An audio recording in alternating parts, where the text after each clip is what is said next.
வணக்கம். நான் அண்ணாச்சி ஆறுமுகப்பாண்டியன். சிரிப்போம் சிந்திப்போம் என்ற நிகழ்ச்சியின் அரசியல் பார்வை.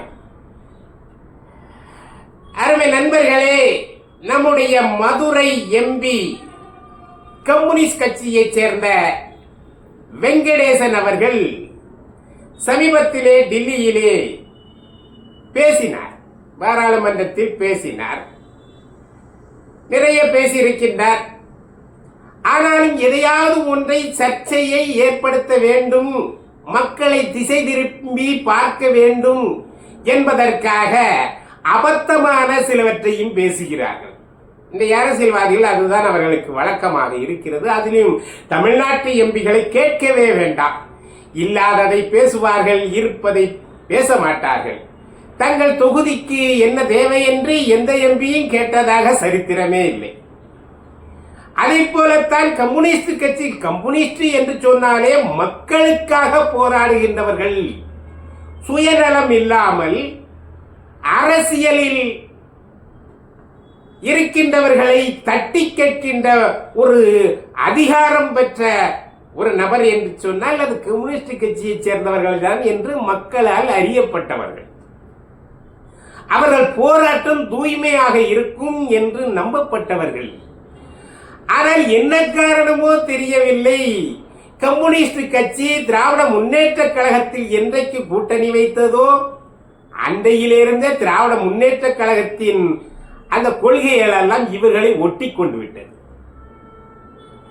திராவிட முன்னேற்ற கழக கொள்கையிலே ஒன்று என்ன? ஆபாச பார்வை பார்ப்பது. யாரை எடுத்தாலும் ஆபாச பார்வை பார்ப்பது, ஆபாச கண்ணோட்டத்தோடையே பார்ப்பது. ஏன்னா அது பேரறிஞர் அண்ணா போட்ட விதை. அது அவர் ராமாயணத்தில் இருக்கின்ற சீதையும் ராமனையும் எவ்வளவு கேவலமாக பேசினார்.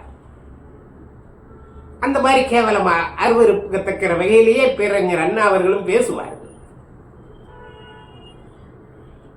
மதுரையிலே மீனாட்சி அம்மனுக்கு கல்யாணம், திருக்கல்யாணம் என்று சொன்னவுடனே திருக்கல்யாண செய்தி அவர்களுக்கு தெரியாது. மதுரையிலே திருக்கல்யாணம் நடத்திவிட்டீர்களே, இனி முதலிரவு எப்போது என்று கேட்ட கொள்கையாளர்கள் நம்ம திராவிட முன்னேற்ற கழகத்தவர்கள். ஆகவேதான் என்னமோ தெரியவில்லை, அடிப்படையில் போராட்ட உணர்வு கொண்ட கம்யூனிஸ்ட் கட்சியைச் சேர்ந்த வெங்கடேசன் அவர்கள் டில்லியிலே சென்று செங்கோல் எதற்கு என்று கேட்டிருக்கின்றார். நீங்கள் அங்கே ஒரு செங்கோல் வைத்திருக்கிறீர்களே, அது எதை சுட்டி காட்டுகிறது? இந்த செங்கோல் வைத்திருந்த மன்னன் அந்த புறத்திலே ஆயிரக்கணக்கான பெண்களை அடிமையாக வைத்திருந்தானே. ஆகவே நீங்கள் செங்கோல் வைத்ததின் மூலம் மக்களுக்கு என்ன சொல்ல வருகின்றீர்கள் என்று இந்த வெங்கடேசன் கேட்டதுதான் அபத்தம். செங்கோல் என்பது அதிகாரத்தின் அடையாளம் அல்ல, அது அறத்தின் அடையாளம். செங்கோல் என்பது ஒரு அறம் சார்ந்த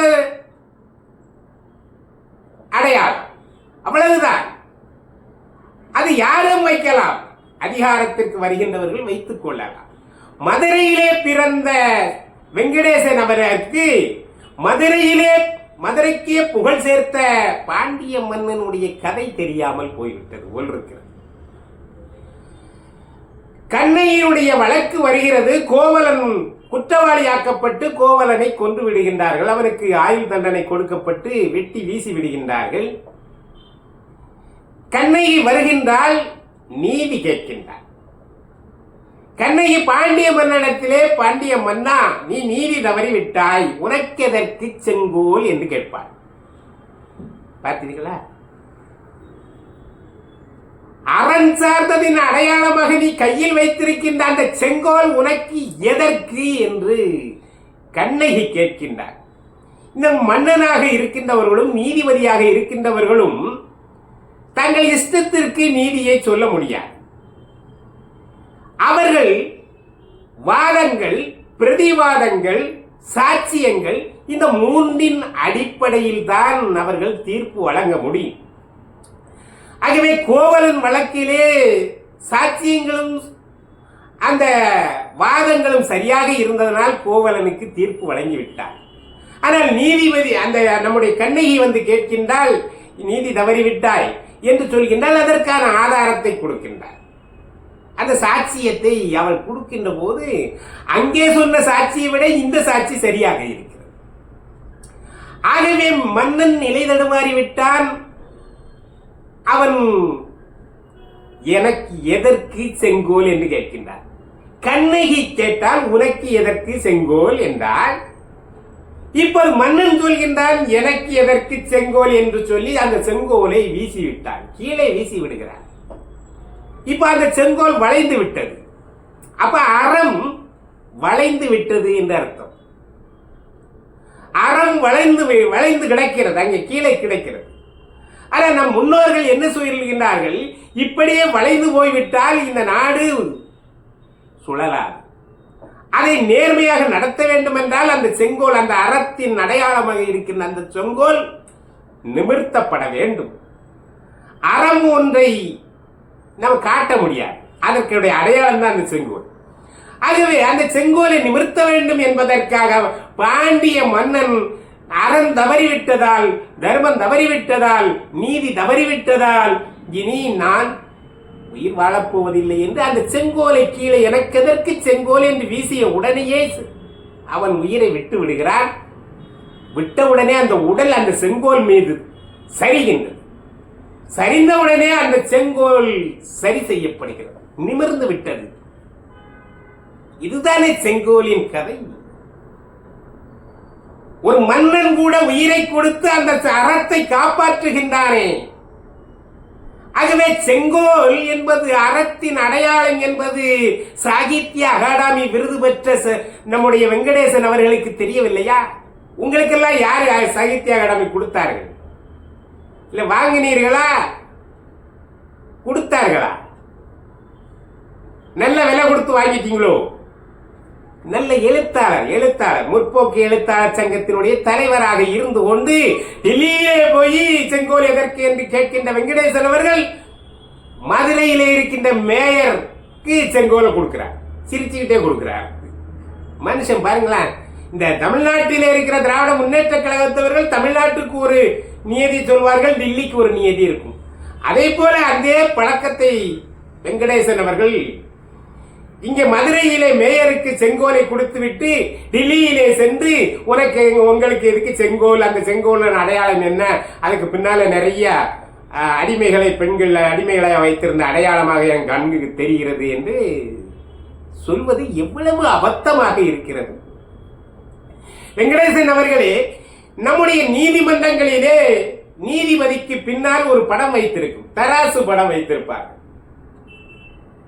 நீங்கள் போய் நீதிபதியிடத்தை போய் கேளுங்க, நீதிபதி அவர்களே நீங்கள் தான் நீதிபதியாக இருக்கின்றீர்களே, அப்புறம் எதுக்கு பின்னால தராசு, அது எதை மக்களுக்கு சொல்ல வருகிறது என்று கேளுங்களேன், கேட்டுத்தான் பாருங்களேன்.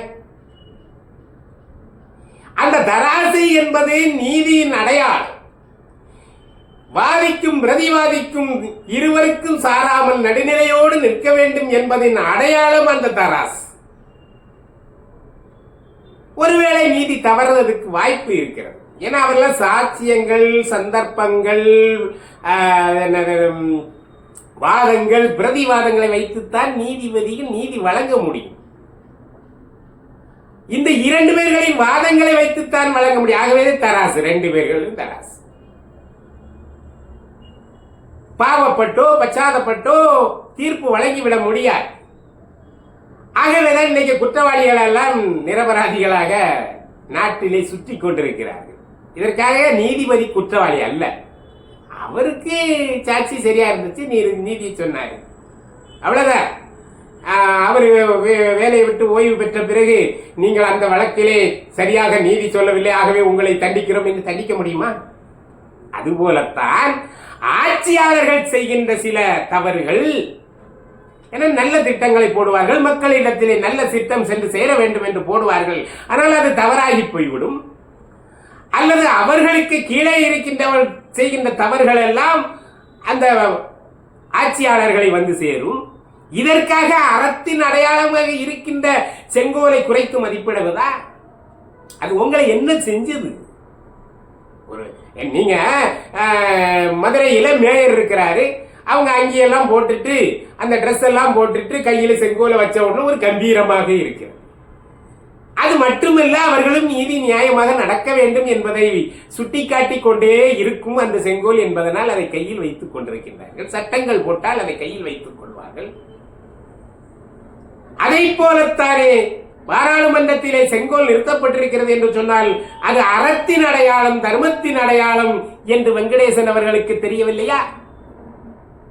இந்த வெங்கடேசன் உண்மைக்கும் புறம்பாக பேசி இருக்கின்றார். ஏனென்றால் செங்கோலை பற்றி அறியாதவர் அல்ல இந்த வெங்கடேசன்.